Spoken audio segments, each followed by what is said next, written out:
السلام عليكم، إن شاء الله تكونوا بخير وعلى خير نتوما تشوف في هذا الفيديو إن شاء الله.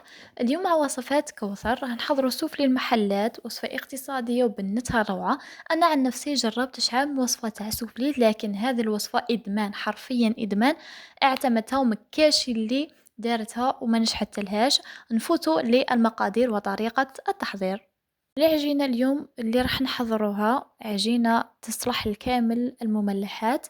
للعجينة هذه نحط كاس ونص حليب دافي، مغرفة كبيرة سكر، مغرفة كبيرة خميرة الخبز، 3 مغارف كبار فرينة، نخلط مليح ونخلي المزيج يخمر لمدة 10 دقائق.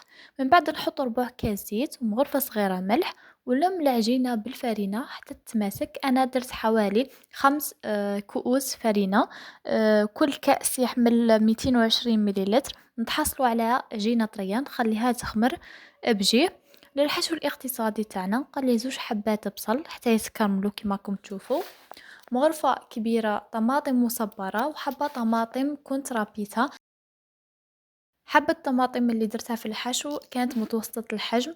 التوابل راح نخليهم لكم في أسفل الفيديو مع الملح أكيد، ونزيد لها كاس ماء. نخليها تبقبق في غرضها حتى تجمر مليح.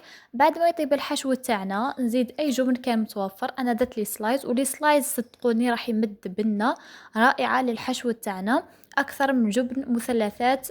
لكن إذا ما كانش متوفر عندكم عادي ديروا أي جبن كان متوفر. والزيتون مقطع إذا حبيتو، إذا ما حبيتوش عادي تقدروا تستغنوا عليه. الحشو يجي تاني كي من هكا مليح. صدقوني هذا الحشو يجي بزاف بزاف بنين. من بعد نروح للعجينة نديكازيها ونقسمها إلى كريات صغار. أنا تحصلت على 20 كرية. نفتحها نحط الحشو اللي حضرناه. لهنا كنت حضرت بولي آشي، قليته بشوية بصل مع الزيت أكيد، تقدروا تستغنوا عليه أيضا. ونحط جبن مبشور، شوية ماء على الجوانب على الحواف، باش السوفلي تاعنا ما يفتحناش. نغلقها بهذه الطريقة كشغل نجبد جهة وجهة ندرك عليها، ونبقى نلوي فيها كيما هكا كما راكم تشوفوا. ندهن السوفلي تاعنا بخليط من البيض وشوية حليب، ونزين بزرارع. نحط البلاط تاع السوفلي تاعنا في الفرن بعد ما سخناه مليح.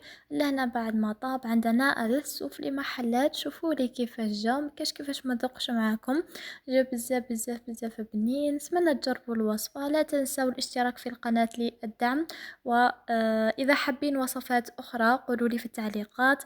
نلتقي في وصفات أخرى إن شاء الله. في أمان الله.